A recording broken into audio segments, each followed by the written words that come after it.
تمام تر تعریفیں اس خالق عالمین کے لیے جو تمام جہاں کا خالق ہے، مالک ہے، رزاق ہے، رحیم ہے اور کریم ہے. اور وہ پروردگار عالم کہہ رہا ہے کہ میں نے ہر چیز کا علم تمہیں دے دیا اس قرآن کلام میں، قرآن مجید میں.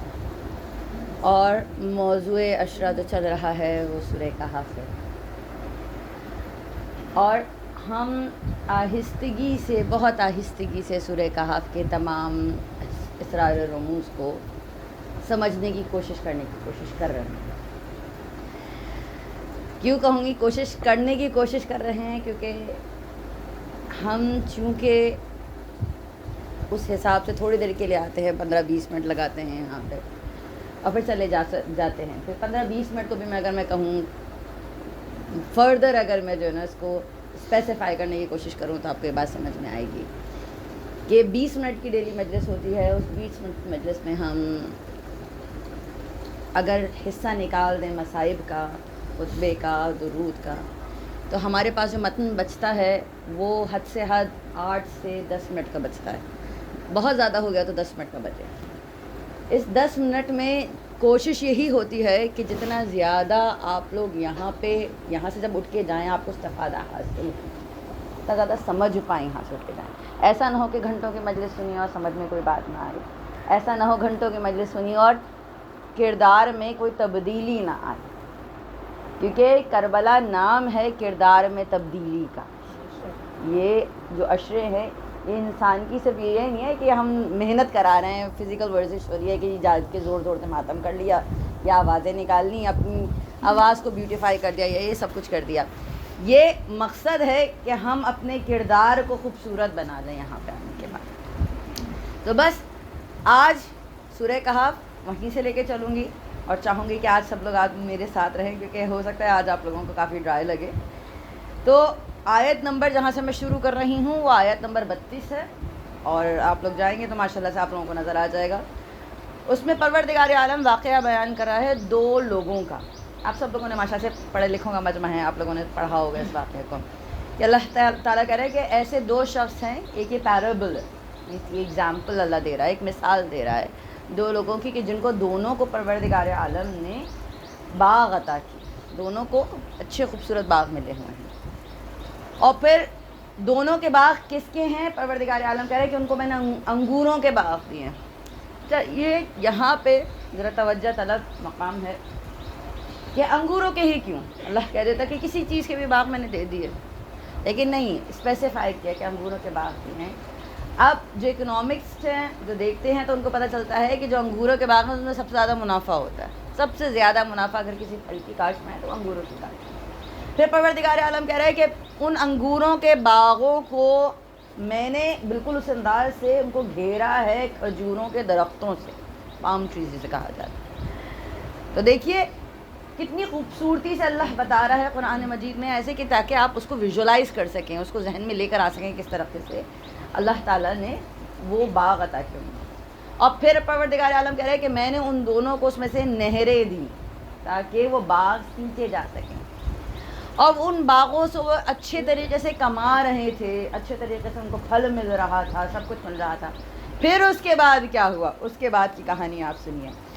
وَدَخَلَ بسم اللہ الرحمن الرحیم وَدَخَلَ جَنَّتَهُ وَهُوَ ظَالِمٌ لِنَفْسِهِ قَالَ مَا أَظُنُّ أَن تَبِيدَ بِهَٰذِهِ أَبَدًا. پھر اس میں سے جو ایک شخص تھا اس نے شیخی بھڑکی.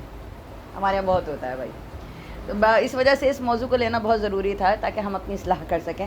میں کسی اور کی بات چھوڑیے، میں اپنی بات کرتی ہوں.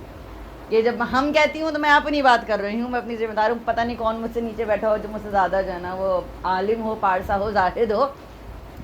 پروردگار عالم کرے گا کہ ایسی ان لوگوں نے شیخی بھڑکی ہے جو کہوں ایسی باتیں کی، اور انہوں نے اپنے حق پر ظلم کیا اور باغ میں داخل ہونے کے خیال کیا انہوں نے، اور یہ کہا کہ یہ جو کچھ بھی ہے سب میری محنت کا صلہ ہے. ہم یہ کہتے ہیں کہ بھائی ہم نے اتنی محنت کی، ہم نے اتنی پڑھائی کی، ہم نے اتنا سب کچھ کیا. جب یہ کہا اس میں سے ایک شخص نے تو جو دوسرا شخص تھا اس نے سمجھایا کہ دیکھو یہ نہ کہو اللہ ناراض ہو جائے گا. اور پھر وہی ہوا کہ اللہ رب العزت ناراض ہوا اس سے. اور یہ جو ساری دولت تھی، میں ٹرانسلیشن پڑھوں گی یہاں سے کہ اور اس طرح سے اس شخص کو اس کی پیداوار ملتی رہتی تھی. تو ایک دن جب وہ کہنے لگا اپنے دوست سے باتیں کرتا رہا، کہنے لگا کہ یہ تم سے مال و دولت میں بھی میں زیادہ بہتر ہوں. ہمیں سمجھتے ہیں نا کہ ہم زیادہ بہتر ہیں، اور جماعت کے لحاظ سے بھی مطلب میرا سٹیٹس بھی تم سے زیادہ اچھا ہے. تو اللہ تعالیٰ نے کہا کہ اس نے اپنے اوپر ظلم کیا اور شرک کیا. اور نہ خیال کرتا ہوں کہ قیامت برپا ہوگی اور میرے باغات ایسے ہی رہیں گے. قرآن کا ترجمہ ہے آیت نمبر 36. اور اگر میں نے اپنے پروردگار کی طرف لوٹ بھی جاؤں، ایسی بات نہیں ہے کہ وہ مشرک ہے. ہمیں سمجھتے ہیں نا کہ گناہ سے وہی لوگ کر رہے ہیں، نہیں، وہ مشرک نہیں ہے، مسلمان ہے، اللہ کو مانتا ہے، لیکن اس کے باوجود بھی یہ کام کر رہا ہے. اپنے رب کی طرف جب لوٹایا جاؤں گا تو ضرور وہاں پہ بھی اچھی جگہ پالوں گا. ایک گمان ہے، خیال ہے کہ جب ہم وہاں جائیں گے تو وہاں پہ بھی ہمیں اچھی جگہ مل جائے گی، بس یہاں پہ بھی اچھی جگہ پہ ہیں ہم. لیکن کیا کیا اس شخص نے؟ تو اس کا دوست کہنے لگا کہ جو اس سے گفتگو کر رہا تھا، کہنے لگا کہ کیا تم اس خدا سے کفر کرتے ہو جس نے تم کو مٹی سے پیدا کیا، پھر نطفے سے، پھر تمہیں پورا مرد بنایا؟ مگر میں تو یہ کہتا ہوں کہ خدا ہی میرا پروردگار ہے اور میں اپنے پروردگار کے ساتھ کسی کو شریک نہیں کرتا. وہ شخص جواب دے رہا ہے. اور بھلا تم جب اپنے باغ میں داخل ہوتے ہو تو تم ماشاء اللہ ہو، لا حول ولا قوت الا باللہ کیوں نہیں کہتے؟ پروردگار عالم کیا ہے؟ ولولا اذ دخلت جنتک قلت ما شاء اللہ لا قوت الا باللہ. پورا یہ جملہ لکھا ہے قرآن مجید میں. کیوں نہیں کہتے؟ اگر تم مجھے مال اور اولاد میں اپنے سے کمتر دیکھتے ہو تو. اللہ کہہ رہا ہے کہ وہ شخص دوسرے شخص کو سمجھا رہا ہے کہ تم یہ کیوں نہیں کہتے اگر تم اس طریقے سے بات. ہم کتنی دفعہ گھر میں داخل ہوتے ہیں، کیا ہم کہتے ہیں؟ سوال یہ ہے کہ پروردگار عالم یہ کہہ رہا ہے کہ اگر ہم یہ سمجھتے ہیں کہ ہم فلاں کسی سے بھی، چلیں چھوڑیے، اگر میرے ذہن میں یہ بات آ جائے کہ جو فلاں جھوپڑ پٹی میں رہ رہا ہے، جگی میں جو رہا ہے، اس سے تو بہتر ہوں میں بہت، یا فلاں انسان جو ہے جو میرے گھر میں کام کر رہا ہے اس سے میں بہتر ہوں، یہ ذہن میں خیال آ گیا. ہوتا ہے نا، انسان ہے، ذہن میں خیال آ گیا، لیکن اس خیال نے گھر اس وقت کر لیا جب میں نے ماشاء اللہ لا حول ولا قوت الا باللہ نہیں کہا. کیونکہ یہ سارے خیالات شیطان کے تیار کردہ ہیں. پھر اس کے بعد کیا ہوا؟ تو عجب نہیں کہ میرا پروردگار عالم، میں ٹرانسلیشن پڑھ رہی ہوں، مجھے تمہارے سے بہتر عطا کرے با. پھر ہوتا کیا ہے کہ ہم جب کسی پیک پہ پہنچ جاتے ہیں، پھر ہم کہتے ہیں کہ بھائی یہ چیز راس نہیں آئی. ہم سنا ہے آپ نے کہ یہ چیز راس نہیں آئی. وہ بات راس آنے کی نہیں ہوتی، بات صرف اتنی ہوتی ہے کہ ہم نے اس کو جو پراپر پروٹوکول تھا ہم نے وہ نہیں دیا. یا ہم کہتے جی نظر لگ گئی، ہم تو اتنے اچھے جا رہے تھے، اتنا سب کچھ اچھا ہو رہا تھا، نظر لگ گئی. ہوتا ہے نا یہ جملہ ہم بارہا اپنی زندگی میں سنتے ہیں کہ یہ جو مصیبت ہمارے اوپر آئی ہے یا تو وہ نظر ہے، یا ہمیں وہ چیز راس نہیں آئی، یا فلاں نے کسی نے کچھ کر دیا، یا یہ ہے، یا یہ ہے، یہ ہے. پروردگار عالم کہہ رہا ہے ایسا کچھ نہیں ہے. جو کچھ بھی ہو رہا ہے وہ اس وجہ سے ہو رہا ہے کیونکہ تم نے اس پہ پراپر طریقے سے مکمل طور پہ توجہ نہیں دی. اگرچہ تم توجہ دے دیتے تو یہ سب کچھ تمہارے ساتھ نہیں ہوتا. اور پھر پروردگار عالم نے جس نے شکر کیا تھا اور جس نے غرور نہیں کیا تھا، اس کو پروردگار عالم نے اس شخص سے زیادہ بہتر عطا کیا. کتنی دفعہ ایسا ہوتا ہے کہ ہم یہ دیکھتے ہیں کہ جی ہم تو اتنے اچھے تھے، ہم سوچتے ہیں یار ہم کتنے اچھے ہیں، اور پھر تھوڑی دیر بعد کیا ہوتا ہے کہ جی ہم خراب ہو جاتے ہیں، پھر ہم دوسرے کو دیکھ کے کہتے ہیں کہ یہ تو کتنے اچھے ہو رہے ہیں، ہمارے ساتھ کے تھے اور اب کہاں سے کہاں پہنچ گئے. تو یہ آتا ہے انسان کے ذہنوں میں خیال. پھر پروردگار عالم یہ کہہ رہا ہے کہ ہم نے آسمان سے آفت بھیجی تو وہ صاف میدان ہو گیا اس کے جو باغ سے کچھ نہیں بچا اس کے. کتنی دفعہ ایسا ہوتا ہے کہ ہمارے پاس بھی سب کچھ ہوتا ہے اور سب کچھ چلا جاتا ہے، اور کتنی دفعہ ایسا ہوتا ہے کچھ نہیں ہوتا اور پروردگار عالم سب کچھ عطا کر دیتا ہے. تو وہ رب العزت قادر ہے اس چیز پہ. تو وہ کہہ رہا ہے کہ یا اس کی نہر کا پانی گہرا ہو جائے تو پھر تم اسے نہ لا سکو گے. ہم نے یہ ہوتا ہے نا کہ وہ چیز ہم نے اپنے سامنے رکھی ہے لیکن ہماری دسترس سے باہر ہو جاتی ہے. بعض اوقات ایسا ہوتا ہے کہ ہم یہ سوچتے ہیں کہ یار یہ چیز تو ہم پہلے ایک ہفتے پہلے، ایک سال پہلے ہم افورڈ کر سکتے تھے یا یہ کام کر سکتے تھے، لیکن اب اللہ تعالیٰ کیا کہہ رہے ہیں کہ اللہ تعالیٰ اگزامپل دے رہا ہے، مثال دے رہا ہے کہ وہ نہر میں پانی تو موجود ہے لیکن وہ اتنا گہرا ہو گیا، اتنے نیچے ہو گیا کہ تمہاری دسترس سے باہر ہو گیا. کتنی دفعہ ایسا ہوتا ہے کہ ہماری ہی چیزیں ہماری دسترس سے باہر ہو جاتی ہیں اور ہم اپنے آپ کو بے بس سمجھنا شروع کر دیتے ہیں. اور اس کے میووں کو عذاب نے آ گھیرا اور وہ اپنی چھتریوں پر گر کر رہ گیا، اور جو مال اس نے اس پر خرچ کیا تھا اس پر حسرت سے ہاتھ ملنے لگا اور کہنے لگا کہ کاش میں نے اپنے پروردگار کے ساتھ کسی کو شریک نہ کیا ہوتا. جملہ پروردگار عالم یہ کیوں کہہ رہا ہے کہ صرف شرک وہ نہیں ہے جس کو ہم شرک سمجھ رہے ہیں. یہ شرک کی دوسری قسم آپ کو نظر آ رہی ہے قرآن مجید میں سورہ کہف میں. اچھا کیوں اس طریقے سے میں کہوں گی کہ اس کو ہم ریلیٹ کر سکتے ہیں واقعہ کربلا سے، اور یہ ایک اور کنیکشن ہے امام حسین علیہ السلام نے کیوں سورہ کہف پڑھی. کیونکہ بظاہری طور پہ یزید اللہ کا ماننے والا ہے، بظاہری طور پہ وہ سارے کے سارے نمازی تھے، سارے اللہ کو ماننے والے تھے، رسول کو ماننے والے تھے، لیکن قرآن اتنی خوبصورتی سے اتنی باریکی سے بتا رہا ہے کہ دیکھو صرف اللہ کو زبانی مان لینا کافی نہیں ہے، اللہ کی ماننا بہت ضروری ہے. تو بس پروردگار عالم یہ کہہ رہا ہے اس کے بعد ایک بہت ہی خوبصورت جملہ جو مجھے لگتا ہے کہ بارہا ویسے تو ریپیٹ ہوا ہے قرآن مجید میں، سورہ یونس میں بھی ریپیٹ ہوا ہے، سورہ زخرف میں بھی ریپیٹ ہوا ہے، لیکن مجھے لگتا ہے کہ میرے دل سے بہت زیادہ قریب ہے. قرآن مجید میں پروردگار عالم ارشاد فرما رہا ہے کہ وَاضْرِبْ لَهُم مَثَلَ الْحَيَاةَ الدُّنْيَا كَمَاءٍ أَنزَلْنَاهُ مِنَ السَّمَاءِ فَاخْتَلَطَ بِهِ نَبَاتُ الْأَرْضِ فَأَصْبَحَ حَشِيمًا تَذْرُوهُ الرِّيَاحُ وَكَانَ اللَّهُ عَلَى كُلِّ شَيْءٍ مُقْتَدِرًا. کہ اور ان سے دنیا کی زندگی کی مثال بھی بیان کر دو، وہ ایسی ہے جیسے پانی جسے ہم نے آسمان سے برسایا تو اس کے ساتھ زمین کی رویدگی مل گئی، پھر وہ چورا چورا ہو گئی اور ہوائیں اسے اڑاتی پھریں، اور خدا تو ہر چیز پہ قدرت رکھتا ہے. تو دیکھیے کیسی اگزامپل دے رہا ہے پروردگار عالم. بارش برسی، اللہ ہوگا، وہی گھاس پھوس، وہی پودے، پیڑ پودے سوکھ کے چورا ہو گئے اور پھر ہوا ان کو اڑا کے لے گئی. تو یہ دنیا کیا ہے؟ دنیا مجموعہ ہے حسرتوں کا. بس یہیں پہ میں آج کے موضوع کو روکوں گی. ہماری زندگی میں زندگی کیا ہے؟ بھری ہوئی ہے حسرتوں سے، آرزوؤں سے، تمناؤں سے، امیدوں سے، رجا سے، رغب سے. آپ کہیں گے یہ سارے لفظ آپ نے ایک ہی جیسے کہہ دیے. ہاں جی، سمجھانے کی کوشش کروں گی اور پھر یہاں سے آگے بڑھوں گی. اگر میں آپ سے کہوں کہ مجھے تمنا ہے کہ کاش کہ اگلا سال محرم کا میں کربلا میں گزاروں، جملہ صحیح ہے؟ صحیح ہے. پھر میں کہوں کہ مجھے ایک حسرت ہے کہ میں کربلا میں ہوں اس وقت، جملہ صحیح ہے؟ صحیح ہے. مجھے امید ہے کہ میں ہوں گی، جملہ صحیح ہے؟ صحیح ہے. رجا ہے؟ صحیح ہے. رغب ہے، جسے کہتے ہیں رغبت، قرآن میں لفظ جو یوز ہوا ہے وہ رغب ہے. تو رغب ہے کہ میں کربلا سے بہت زیادہ رغبت ہے مجھے، جملہ صحیح ہے. لیکن پروردگار عالم ان سارے لفظوں کو کہہ رہے ہیں کہ یہ الگ الگ ہیں، اور ان سب میں ایک لفظ جو ہے جو سورہ کہف میں استعمال ہوا ہے وہ ہے امنیہ. اچھا، یہاں تک لانے کا آپ کو مقصد کیا تھا؟ مقصد یہ تھا کہ حسرت وہ حسرت ہے جو گزر گئی، ایک ایسی خواہش جو ہمارے پاسٹ میں تھی جو پوری نہیں ہو سکتی، ہمارے ماضی میں تھی جو اب ممکن نہیں ہے، وہ ہے حسرت. امید وہ ہے جو فیوچر کی بات کر رہی ہے کہ نہیں ہو سکتا ہے، ممکن ہے ایسا ہو جائے، ممکن ہے ایسا نہ ہو. تمنا کیا ہے؟ تمنا اس چیز کی ہوتی ہے جو آپ کی دسترس سے باہر ہو جائے. ٹھیک ہے؟ اب چھوٹے چھوٹے الفاظ ہیں جس کو میں چاہوں گی کہ میں آگے لے کے بڑھوں.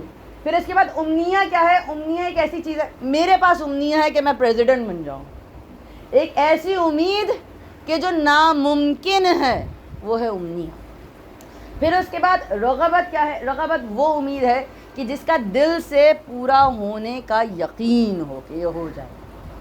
کہ ہو سکتا ہے، یا یہ تو صرف زبان نہیں کہہ رہی، حالات نہیں کہہ رہے، دل بھی کہہ رہا ہے کہ ایسا ہی ہو پورا. تو پروردگار عالم کیا کہہ رہا ہے کہ پروردگار عالم یہ کہہ رہا ہے سورہ کہف کے بعد سورہ زخرف میں بھی اور سورہ یونس میں بھی ایک ہی چیز بیان کر رہا ہے پروردگار عالم کہ یہ دنیا کی مثال ایسی ہے، حیات الدنیا ایسی مثال ہے کہ جو تم جتنی کوشش کرو گے اس کے اندر جانے کی، اتنی ہی تم جو ہے نا وہ دور ہوتے چلے جاؤ گے. اور اسی وجہ سے امام متقین علی ابن ابی طالب علیہ السلام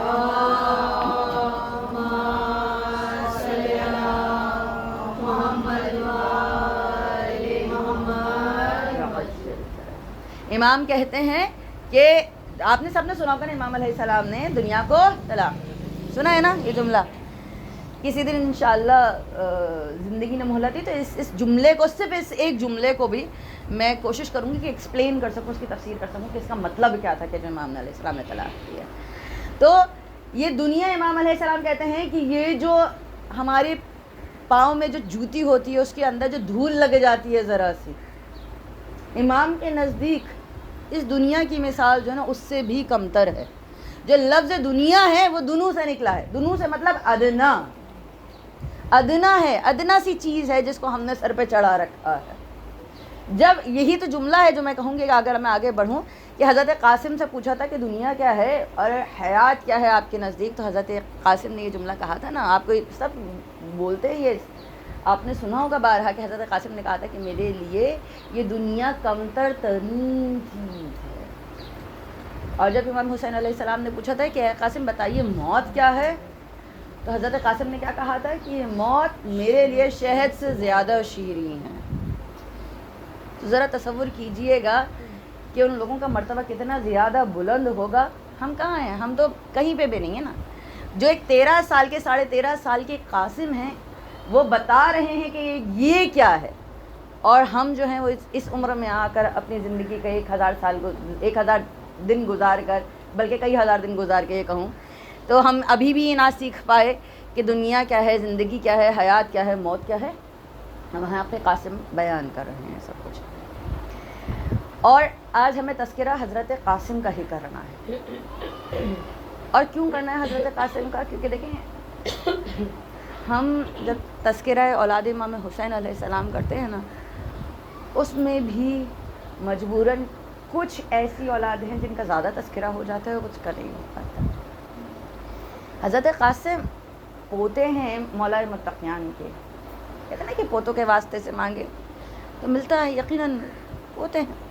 آج 2 پوتوں کا تذکرہ کرنا ہے. پہلے حسن مثنیٰ, ایک وہ چھوٹے سے جو امام حسن کی اولاد ہیں, کہ جب امام حسین علیہ السلام کو شہید کیا جا رہا ہے تو انہوں نے جا کے اپنے ہاتھوں کو رکھ لیا, نہیں. اور دوسرے حضرت قاسم, تاریخ نے لکھا ہے کہ اتنے نازوں سے پالا ہے حضرت قاسم کو ام فروا کہ جب یہ قافلہ چلا تھا نا مدینے سے, تو تمام بچے جو تھے جو 9 سال سے بڑے تھے وہ سب کے سب گھوڑوں پہ سوار تھے, لیکن قاسم وہ واحد تھے جو اماری میں موجود تھے.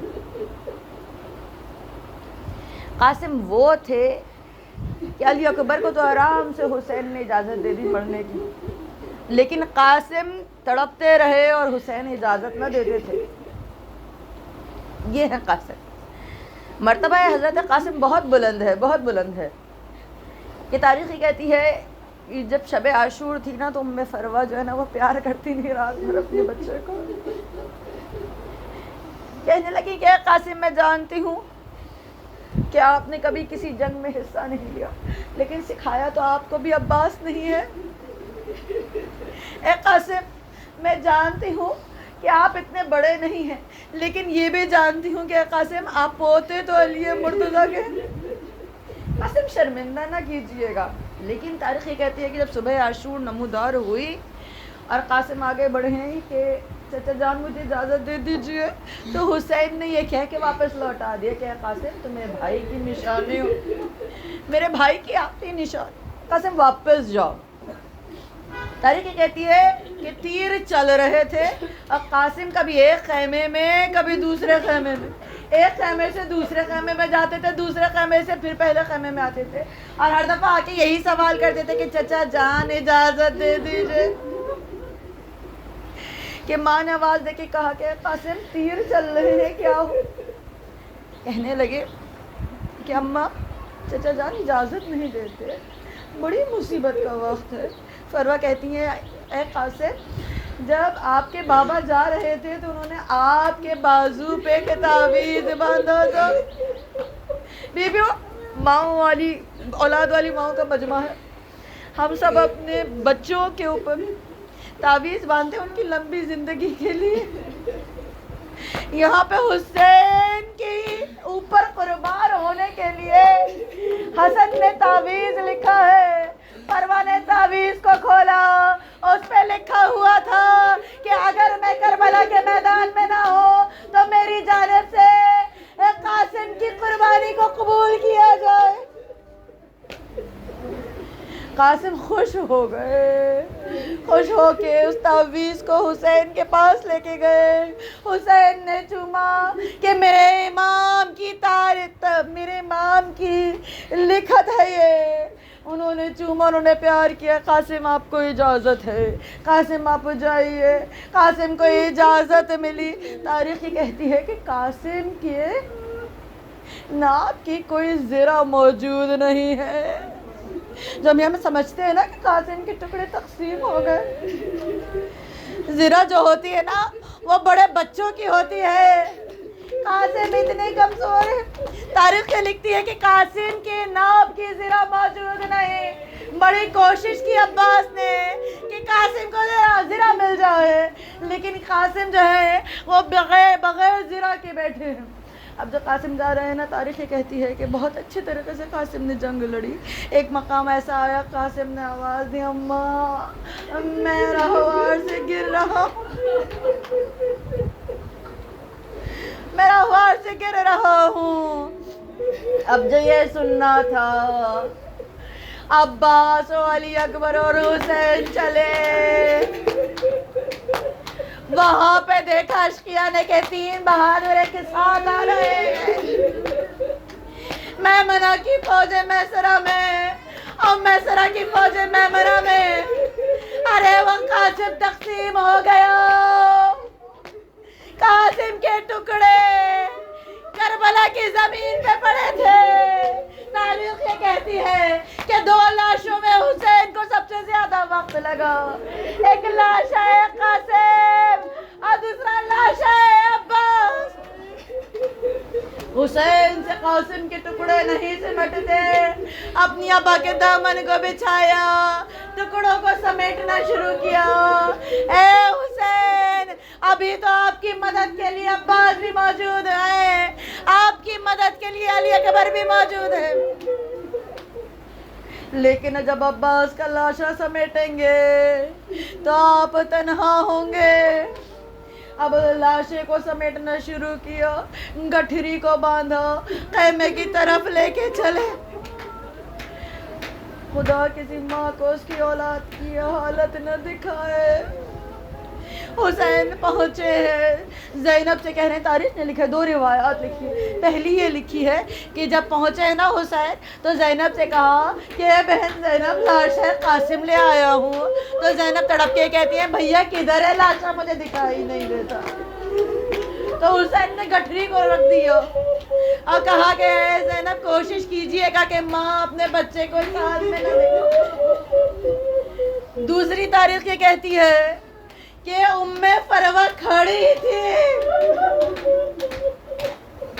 تاریخ نے کچھ حساب سے لکھا ہے کہ حسین کی نگاہیں مقتل کی طرف تھی, فضہ کی نگاہیں حسین کی طرف تھی, زینب کی نگاہیں فضہ کی طرف تھی, فروہ کی نگاہیں زینب کی طرف تھی. جب حسین واپس لے کر آئے ہیں نا تو فضہ کو دیکھ رہی تھی فروہ. دیکھا تمام سوگوار ہے لیکن لاشا نظر نہیں آتا پہ سر کا. تو سر کو جھکا کر یہ کہنے لگی کہ آقا کیا بیوہ کا فدیہ اس لائق نہیں تھا کہ گھر میں لایا جاتا. جو مائیں بیوہ ہو جاتی ہے نا, ان کے بچوں کو اگر کوئی زور سے ڈانٹ بھی دے تو وہ زیادہ محسوس کرتی ہے. یہاں پہ سلام ہو میرا فروہ پہ, ہماری ذرا سی انگلی بھی کٹ جائے تو ہم تڑپ جاتے ہیں.